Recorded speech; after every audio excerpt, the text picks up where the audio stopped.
The Fed is already de facto tapering. As we speak, the Fed is drawing liquidity out of the financial system. The reason, and you can see on this chart, reserves minus the repo facility actually peaked in about April of this year and has been declining since. So I'm touching on a lot of kind of esoteric topics in terms of the Fed's balance sheet. Let me just get into some detail on how it all works. The Fed has no equity on their balance sheet. They have assets and they have liabilities. When the Fed does quantitative easing, i.e. it's buying treasuries, it's buying MBS, the asset side of its balance sheet increases, i.e. with these bonds. Well, that must mean that the liability side of the Fed's balance sheet is increasing commensurately.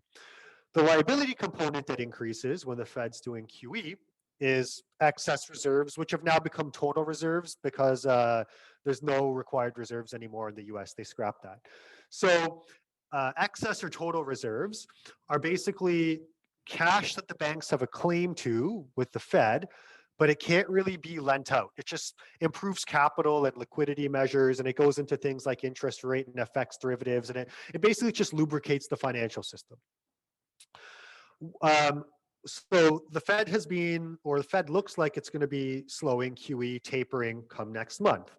However, the Fed has also instituted a reverse repo facility.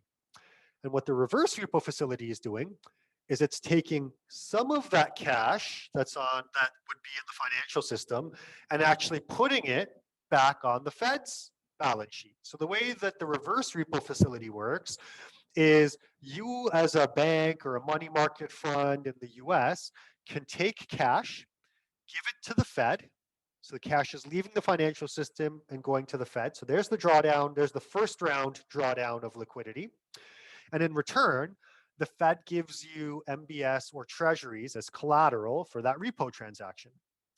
Now, unlike traditional repo transactions between private sector participants, if you do a repo transaction or a reverse repo transaction with the Fed, you cannot relend or rehypothecate the securities that the Fed gives you as collateral.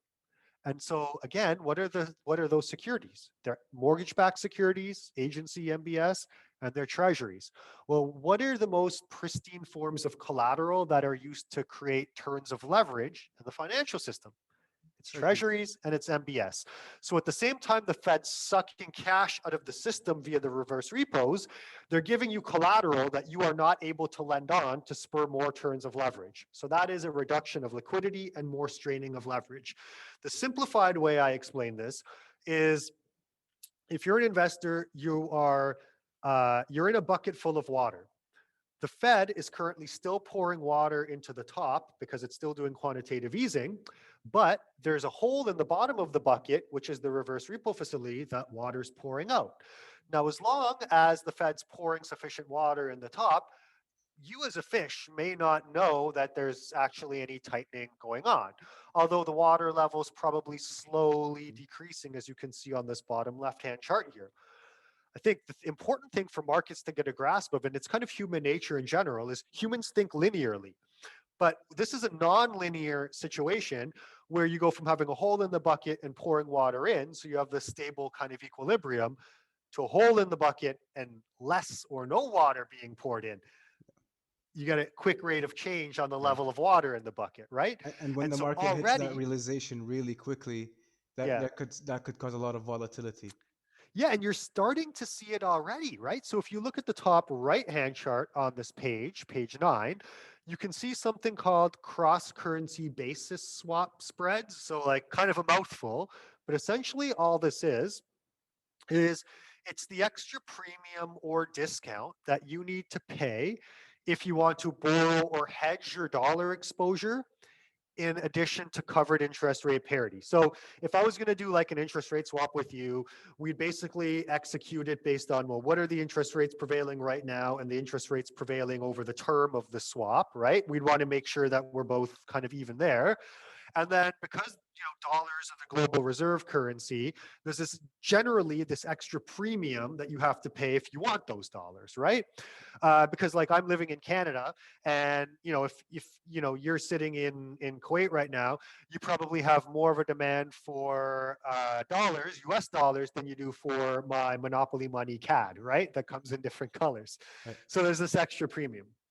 And so the more negative this number is, the higher the premium to borrow dollars.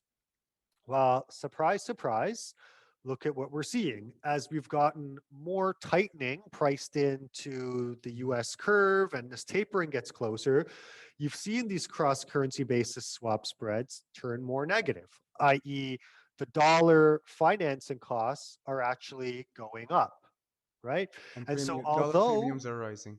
dollar premiums are rising. And so, although you have other global central banks now pricing in more tightening, well, the dollar liquidity conditions are being priced to get tighter.